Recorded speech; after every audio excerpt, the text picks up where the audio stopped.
دعا کریں ایران اور عرب ممالک آپس میں لڑیں۔ انصار عباسی نے ایسی دعا کرنے کے لیے کیوں کہا؟ اسرائیل میں تباہی ہی تباہی، امریکہ کو بھاری نقصان، سینئر تجزیہ کار نے چھپی باتوں سے پردہ اٹھا دیا۔ سینئر صحافی اور تجزیہ کار انصار عباسی کے مطابق جو کچھ ٹرمپ نے سوچا تھا وہ تو نہیں ہوا۔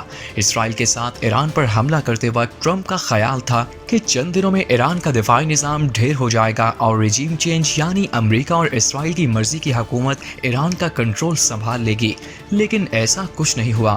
انصار عباسی نے انکشاف کیا کہ امریکہ کی 18 انٹیلیجنس ایجنسیوں نے اپنی رپورٹ میں کہا کہ جتنے مرضی بم مار لیں، جو اسلحہ چاہیں استعمال کر لیں، ایران میں حکومت کی تبدیلی ممکن نظر نہیں آ رہی۔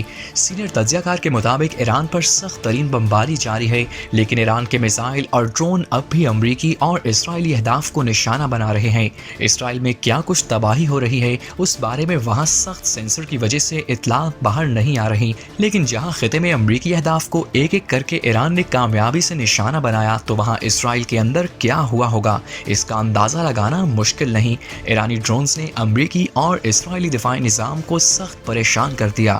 انصار عباسی نے کہا کہ اس جنگ سے ایران کا تو جو نقصان ہوا وہ ہوا، لیکن اس جنگ کے اثرات نے پوری دنیا کو اپنی لپیٹ میں لینا شروع کر دیا ہے۔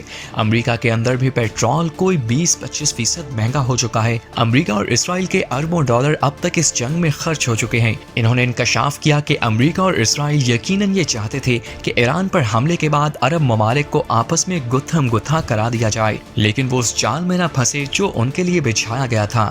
لیکن اگر ایسا ہوا تو یہ ٹرمپ اور نیتن کے لیے بڑی مایوسی کا باعث ہوگا۔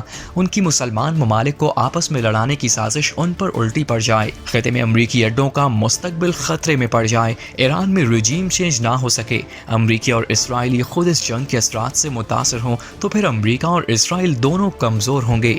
دعا کریں ایسا ہی ہو۔